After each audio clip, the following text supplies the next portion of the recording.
Hi everyone. Sorry చాలా gap వచ్చింది. But ఇప్పటి నుంచి కంటిన్యూస్గా I'll upload the syllabus and continuing with social studies the world during the world wars part 2.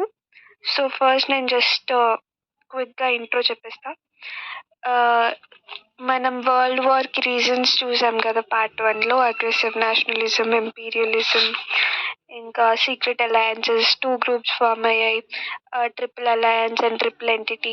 Triple అలయన్స్లో Germany, Italy, Austria, ఇంకా triple ఎంటిటీలో Russia, France and Britain. ఇంకా militarism, growth of militarism, ఇంకా immediate cause, Balkan politics, ఇవన్నీ అయిపోయాయి. Next the world after the first world war. So first world war అయిపోయింది, allied powers win అయిపోయాయి. తర్వాత ఏమైంది? ఫస్ట్ వరల్డ్ వార్ అయిపోయిన తర్వాత what were the consequences of it? ఇది పార్ట్ 2లో చూద్దాం. So the world after the first world war. The Treaty of Versailles 1919. After the First World War, many discussions and treaties were done.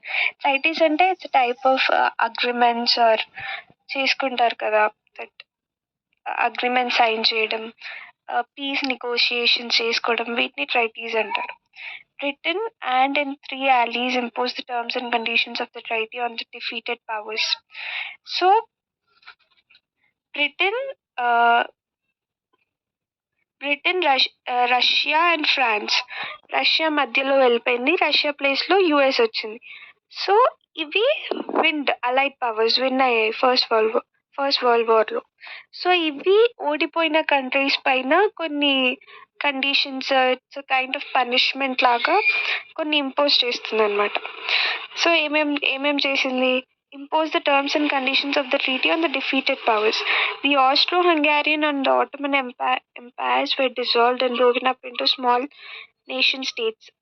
ఓడిపోయిన కంట్రీస్లో Austria ఒకటి, Germany, Italy ఒకటి. So ఈ చిన్న ఈ కంట్రీస్ అన్ని, అంటే డిఫీటెడ్ కంట్రీస్ అన్ని డిజాల్వ్ అయిపోయి చిన్న నేషన్స్ లాగా ఫామ్ అయినాయి అనమాట. The German Empire too was broken up and replaced by a democratic republic. The Ottoman Empire was replaced by the Republic of Turkey, and its colonies in Africa were divided among the victorious powers. బేసిక్గా ఓడిపోయిన countries Germany, Italy and Austria అవన్నీ dissolve అయిపోయి అక్కడున్న people అందరూ వాళ్ళకి వాళ్ళు republic announce చేసుకొని it started డెమోక్రటిక్గా rule చేయడం స్టార్ట్ చేశారు. ఇంకా వాళ్ళ ఆ ఓడిపోయిన కంట్రీస్ కింద ఉన్న కాలనీస్ ఏవైతే ఉన్నాయో అవన్నీ ఈ అంటే అలైడ్ పవర్స్ వాటి కంట్రోల్లోకి తీసుకుంది. A large number of new countries were formed like Austria, Hungary, Yugoslavia, Czechoslovakia, Estonia, Latvia, Finland, etc. So ఇవన్నీ కొత్త కంట్రీస్, వాటంతలో అవే రిపబ్లిక్ అనౌన్స్ చేసుకొని the formed new country. The Treaty of Versailles imposed heavy penalty on Germany, both in monetary terms. Germany had to pay a war indemnity or compensation to the victorious allies, and in territorial terms, it lost a lot of its territory to France and other countries. So, win అయిన countries ఓడిపోయిన countries పైన ఇలాంటి penalty are compensation ఇవన్నీ కట్టాలన్నమాట ఓడిపోయిన countries. Next, the League of Nations 1920. The League of Nations was the first ever international organization which was formed as a consequence of Treaty of Versailles. It was established on 11th of January 1920. It was formed to prevent wars by trying to settle disputes through negotiation and ensure disarmament or reduce manufacturing of arms, etc. It also sought out to work for development, labor welfare, and health. It had about 58 members. It had limited success initially but failed to prevent the Second World War. Basically, a group or a committee which was formed to stop further wars. అంటే ఇంకా wars అవ్వకుండా piece negotiations చేయడానికి ఒక committee form చేసుకున్నారు, ఒక organisation, league of nations 1920. ఈ year గుర్తుపెట్టుకోండి, league of nations was found on 11th January 1920. ఎంతమంది కంట్రీస్ ఉండే ఇందులో 58 మెంబర్స్, అంటే 58 కంట్రీస్ ఇందులో మెంబర్స్గా ఉండే. బట్ స్టిల్ అదంత సక్సెస్ఫుల్ అవ్వలేదు, బికాస్ సెకండ్ వరల్డ్ వార్ని అది ఆపలేకపోయింది. So it was not successful. Next ఈ బాక్స్లో ఉన్నది మీరు చదివితే అర్థమైపోతుంది, not an important thing. Next the Russian socialist revolution. ఇప్పుడు రష్యాలో అంటే ఇంటర్నల్గా ముందు ఏం జరిగింది, రష్యా వరల్డ్ వార్ మిడిల్లో నుంచి డ్రాప్ అయిపోయింది, దాని ప్లేస్లో యుఎస్ జాయిన్ అయింది కాబట్టి అలైడ్ పవర్స్ విన్ అయ్యాయి. సో రష్యాలో ఆ ఇంటర్నల్ రెవల్యూషన్ ఏంటి, what was the socialist revolution అనేది ఇక్కడ ఇచ్చారు. So let's go. 1917 to 1922. Russia was ruled by Tsars in early 20th century, అంటే emperors. It was a vast area of land spread over 2 continents, Europe and Asia. Russia తెలుసు కదా, చాలా పెద్ద country. Therefore, it has been called a Euro-Asian power. It is spread between Asia and Europe.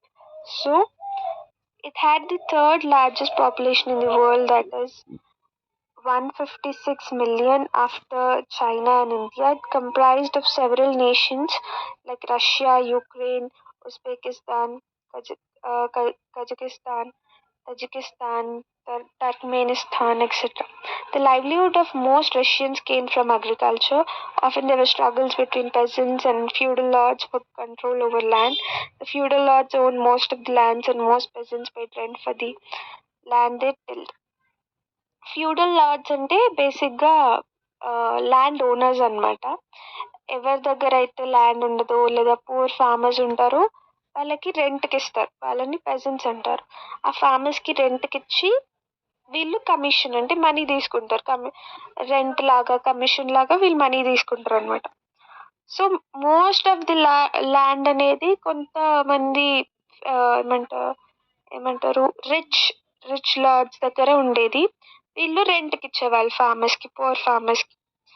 Tsar Nicholas II ruled over this vast Russian empire with the help of an army and bureaucracy, but the Russian economy had suffered a lot by the First World War. So First World War అయ్యేటప్పుడు Tsar Nicholas II was ruling it. So ఆ world war తర్వాత చాలా loss వచ్చింది country ఎకనామీకి. The Russian army was the largest in the world before World War I. Yet by 1917, Russia has lost the lives of 2 million soldiers and civilians. This is a huge number. ఒక వార్లో అది కూడా it's supporting war, అంటే Austria పైన attack చేస్తే they went and supported, and almost 2 million people lost their lives, soldiers, even civilians. It became the biggest loss of human lives in World War I. A large amount of food was supplied to the war front during the war. This led to the shortage of food in the cities. So వార్లో ఉండే సోల్జర్స్కి ఇక్కడ country నుంచి వాళ్ళు food supply చేయడం వల్ల కంట్రీలో food supply తగ్గిపోయింది, అంటే అక్కడ కంట్రీలో ఉండే జనాలకి ఫుడ్ తగ్గిపోయింది. This led to the shortage of food in cities. On March 8, 1917, around 10,000 women of capital St. Petersburg took out a procession demanding peace and bread. So బేసిక్గా సివిలియన్స్ కూడా వెళ్ళారు వార్కి. 2 million అంటే సివిలియన్స్ ఎవరైతే మెన్ ఉన్నారో వాళ్ళందరూ వార్కి వెళ్ళడం వల్ల ఈ the women in the country, in the cities started protesting for peace and bread. ఎందుకంటే ఇప్పుడు ఫుడ్ లేదు, ఎకానమీ పడిపోయింది. They started protesting. Workers also joined them in this protest. Tsar Nicholas II was really upset by this protest. He ordered the army to suppress the demonstrators even by firing at them. Instead, the soldiers also joined the demonstrators. So Tsar Nicholas, the ruler who was ruling it, ఆయన పంపించారనమాట troops need to suppress the protesters, but even the police or the executives joined the demonstrators and they started protesting. Instead, the soldiers also joined the demonstrators. In just 2 days, the situation became so bad that the Tsar left his throne and escaped. ఆ సిచ్యువేషన్కి అక్కడ helpless కండిషన్కి ఆ ruler అనేది పారిపోయాడు అనమాట.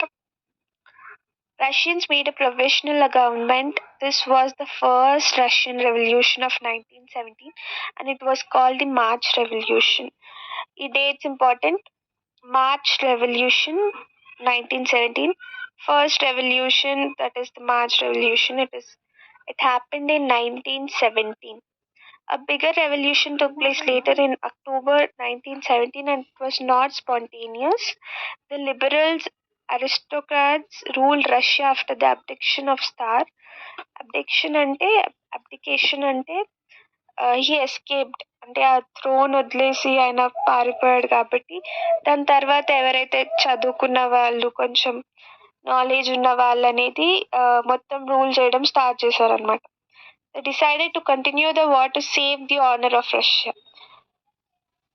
Already వాళ్ళకి shortage ఉంది, food shortage, money shortage ఉంది, బట్ స్టిల్ రష్యా అనే ఆ ప్రైడ్, ఆ ఆనర్ని కాపాడుకోవడానికి మళ్ళీ వార్లోకి వెళ్ళాలని డిసైడ్ అయ్యారు.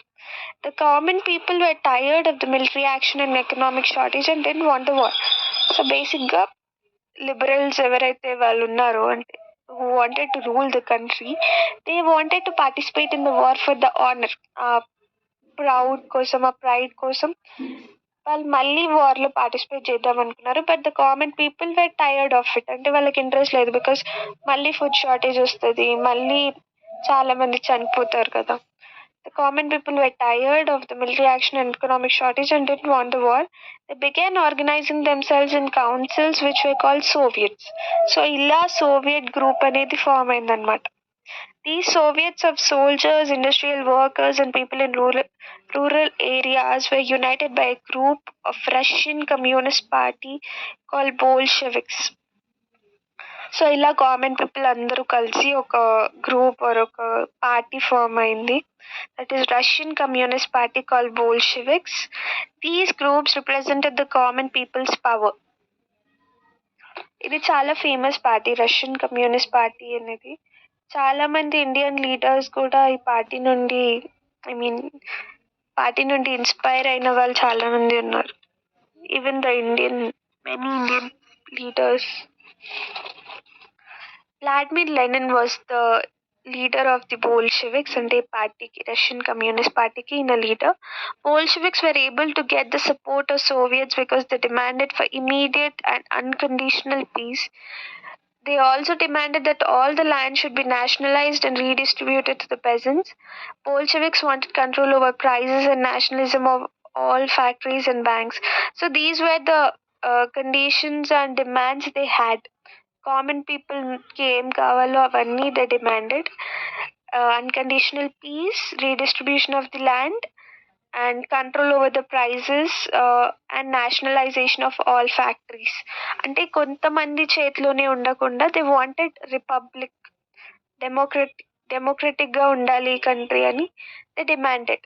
The Soviets under the Bolshevik leadership seized power from the provisional government in November 1917. ఎవరైతే కొంతమంది రూల్ చేస్తుండేనో కంట్రీని ఆ టైంలో, దే సీజ్ దేర్ పవర్, అంటే వీళ్ళు హ్యాండ్ ఓవర్ చేసుకున్నారనమాట. They immediately took steps to end the war and redistributed land. Russia could not return to complete peace because a civil war was started. వాళ్ళు land redistribute చేశారు, but still it was not complete. A civil war started. This war was led by white armies of Russian monarchists and anti-communist soldiers with help from Britain, France, USA and Japan. So బేసిక్గా anti communist party అంటే వీళ్ళకి అగెయిన్స్ట్గా ఒక party form చేయడం, like they got the support from Britain, France, USA and Japan. అంటే ఏవైతే opposite countries ఉన్నాయో వాటి నుండి సపోర్ట్ తీసుకొని ఒక యాంటీ కమ్యూనిస్ట్ పార్టీ ఫామ్ చేశారనమాట. సో ఒక కంట్రీలో వాళ్ళకి గొడవలు ఉంటే that is a civil war, internal wars కాబట్టి that was a civil war. There was a communist party and there was an anti-communist party which was supported by the other countries like France, Britain and Japan and USA. The Bolsheviks also announced that end of the Russian Empire and permitted the various nations under it to become independent. So ఇంకా empire రాజులు అవన్నీ తీసేసి they became independent, they announce their independence and వేరే చిన్న చిన్న country nations కి కూడా independence announce చేశారు. However, gradually most of the nations that came under the empire of the Tsar agreed to join the Union of Soviet Socialist Republics, which was set up by the Soviet government of Russia in 1922. USSR full form చాలా important, year కూడా చాలా important. And first స్టార్ Nicholas two ఆయన ఏవైతే places ని rule చేశారో ఆ places అన్ని ఇప్పుడు రష్యా కిందకి వచ్చేసాయి అనమాట. They agreed to join the USSR, union of Soviet socialist republic. This was set up by Soviet government of Russia in 1922. Year చాలా important. This started a great experiment of building a country without exploitaries like feudal lords, kings or capitalists. So ఇది అంటే ముందు ఇలాంటివేవి లేదు. It was all Kings ruling the land and people. ఇప్పుడు it's peoples republic. So జనాలే వాళ్ళకి నచ్చినట్టు rule చేసుకోవడం, feudal lords Kings ఇవన్నీ లేకుండా వాళ్ళకి నచ్చినట్టు మొత్తం ల్యాండ్ అంతా రీడిస్ట్రిబ్యూట్ చేసుకొని డెమోక్రసీ ఉన్న కంట్రీగా ఒకటి ఫామ్ అవ్వడం. This was the first time. So the USSR tried to build a society that was industrialized and modern and yet did not have inequality or exclusion of people on the basis of birth, gender, language, etc. So it was a great experiment and it did worked out.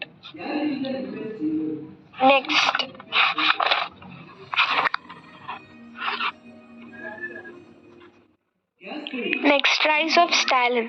After the death of Lenin in 1924, Stalin emerged as the leader of Communist Party. So, starting Lenin was the leader. Vladimir Lenin was the leader. In a చనిపోయిన తర్వాత Stalin became the leader of Communist Party. Over the next decades, he established his absolute control and put an end to all opposition. He used his undisputed power to build the economy of USSR. USSR began a program of planned economic development with its 5-year plans. In 1928, this program has a twin policy of fast industrialization and collectivization of agriculture. So బేసిక్గా ఆయన rapid advancement and చాలా మంచి development తీసుకొచ్చిన leader అనమాట. He had 5-year plans and with a twin policy.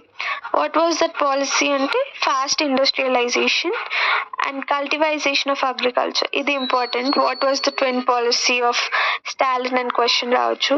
So this is important, underline this. Next, impact of Russian revolution on the world. So ఇంతకు ముందు చదివినట్టు this is a good experiment and జనాలకు కూడా ఇది చాలా మంచిది. కాబట్టి దీనివల్ల ఈ రష్యన్ రెవల్యూషన్ వల్ల వేరే కంట్రీ పైన ఎలా ఎఫెక్ట్ పడింది అనేది ఇప్పుడు నెక్స్ట్ ప్యారల్లో ఉంటుంది. ఈ పైన టేబుల్స్లో ఉన్నది జస్ట్ మీరు ఒకసారి చదివితే అర్థమైపోతుంది. నా it's so important, extra information అనుకోవచ్చు. జస్ట్ హ్యావ్ ఒకసారి చదవండి. Impact of Russian Revolution on the world. The experience of USSR inspired people all over the world, especially those who were committed to the ideals of equality and national liberation. నాకు చెప్పాను కదా, చాలా మందిని inspire చేసేది because people wanted that freedom, that democracy, liberation. So USSR చూపించింది ఒకవేళ that is possible, and these people now became communist and tried for a communist evolution in their countries. Many Indian leaders like M.N. Roy, Rabindranath Tagore and Jawaharlal Nehru were also inspired by it, even though they did not agree with many aspects of communism like suppression of opposition political parties. So వీళ్ళందరూ inspire అయ్యారు, but they were some aspects which they didn't agree. అంటే ఇప్పుడు opposition party లేకుండా single party ruling అనేది is not correct. So then they didn't agree to some aspects, but they were inspired by their some ideology that people should become liberal, there should be development, there should be democracy అనే దానికి they inspired. Many people were also horrified by the violence used by USSR to suppress opposition and denial of multi-party democracy and freedom in the USSR. So USSR is a communist party and only single party. They వాళ్ళే rule చేసేవాళ్ళు అనమాట. వేరే multi party system లేకుండా, opposition party లేకుండా వాళ్ళే rule చేసేవాళ్ళు. So కొంతమంది అలాంటి సిస్టమ్ని చూసి భయపడే వాళ్ళు కూడా ఉన్నారు. George Orwell wrote his famous satiric novel Animal Farm to highlight how the ideals of Russian Revolution were suffering in USSR. బేసిక్గా మొనార్కిజం అంటారు కదా, సో అలాగా ఒకటే పార్టీ రూల్ చేయడం. But they work for the good, they work for people, but there was no multiple party system. They suppress their opposition. అలా ఉండేదన్నమాట. Next, economic depression from 1929 to 1939. ఇది కొంచెం పెద్ద topic. Will continue in part 3 and maybe ఇంకో 2 parts or 3 partsలో chapter అయిపోవాలి. I will try my best. And ఎవరు చూస్తున్నా మీకు ఏమైనా డౌట్స్ ఉన్నా, ఇంకేమన్నా if you want me to improve something, please comment in the comment section. And chapter ఇంకా పెద్ద ఉంది, మేబీ ఇంకో 2-3 parts. So thank you so much. Bye.